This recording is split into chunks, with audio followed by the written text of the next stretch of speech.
tapi di sisi lain juga dia harus bekerja sebagai tulang ekonomi, dia pergi mencari kerja. Nah, ketika bekerja di luar, di sini di sekitar Lombok, dengan pekerjaan yang sama upahnya lebih rendah, dihargai lebih rendah.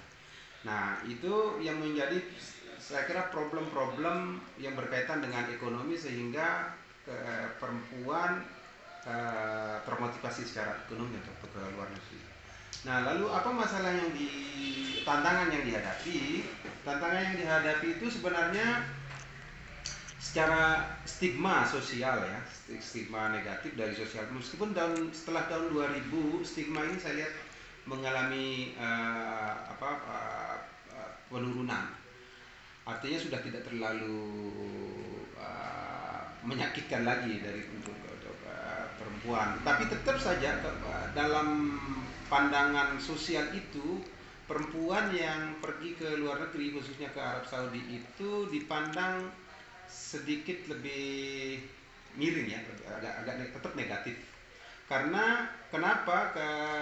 Karena banyaknya kasus perkosaan, lalu kasus-kasus yang di mana ada hubungan tanpa status yang dilakukan oleh teman-teman yang unprosedural di luar negeri itu. Misalnya kalau kita istilahnya mereka kaburan, kan ada cerita-cerita di sini kalau mereka yang kabur itu dari majikannya itu nyewa rumah, tinggal serumah, laki perempuan, dan itu kadang-kadang banyak hubungan cinta baik dengan sesama Indonesia ataupun dengan Bangladesh misalnya. Itu yang kemudian membentuk stigma negatif di sini, stereotip bahwa perempuan yang ke luar negeri, ke Middle East terutama, itu akan melakukan hal yang serupa. Jadi ada ungkapan di lokal itu disebut dengan pergi bisuk botol, pergi mencuci botol. Itu ya itu sebenarnya menjurus ke arah seks ke situ ya. Nah, lalu tantangan lainnya soal biaya ya, karena tadi kan mereka ini sudah dimiskinkan secara kultural. Dari mana dapat biaya sekarang? Nah, karena di sini rata-rata pola pemberangkatannya itu dengan cara dibiayai terlebih dahulu, malah bahkan diberikan uang, diberikan tips sama sponsor atau PL-nya, itu justru akhirnya menjadi jeratan hutang untuk tidak jarang akhirnya berubah menjadi ranah untuk intimidasi, mengeksploitasi, menjadi jeratan hutang bagi si perempuan itu. Misalnya in case dia misalnya tidak jadi berangkat karena ada problem keluarga atau dia karena dia punya tawaran, sebenarnya ada PT lain yang resmi misalnya, dia nggak bisa mendapat PT yang resmi itu karena sudah diikat terlebih dahulu dengan uang tadi itu oleh PT A. Padahal misalnya ada PT B, kita sudah kasih tahu tuh, oh kamu PT yang di ini jangan lewat sponsor, jangan lewat Tekong misalnya, ketemu sama kita, dia konsultasi misalnya. Oh jangan, ini daftar PT yang resmi. Lalu dia tahu bahwa ternyata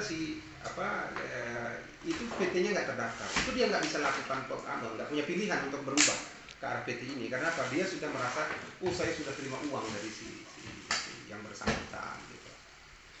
Nah, itu tantangan-tantangan ya yang dihadapi. Soal lainnya adalah kewajiban untuk pengasuhan anak, terutama mereka yang biasanya yang pergi ini kan adalah mereka yang sebenarnya ada juga yang motifnya itu karena ekonomi dalam keluarga itu memasukkan identitas, terpaksa memasukkan identitas menjadi sudah bercerai, padahal nggak bercerai. Nah, lalu secara sosial itu tetap beban pengasuhan anak itu tetap dibebankan kepada dia. Ketika hal itu terjadi, misalnya dia pergi, lalu suaminya merasa tidak memberi izin, Maka biasanya suaminya, pada banyak kasus yang kita temukan, suaminya juga marah, lalu marahnya itu dia lampiaskan ke anak. Karena anak dianggap sebagai apa ya, sebagai media paling cepat untuk mengikat perempuan. Maka misalnya si laki-laki itu, si suaminya misalnya dia ikutan pergi ke luar negeri, atau dia menikah lagi di sini, yang intinya adalah dia nggak mau tanggung jawab terhadap pengasuhan anak, dia telantarkan anaknya. Itu cara dia untuk membalas membalas dendam kepada perempuan, kepada istrinya itu, karena marah itu. Itu beberapa hal yang saya mungkin ada yang saya lupa, bisa diperkaya ya, Rizka.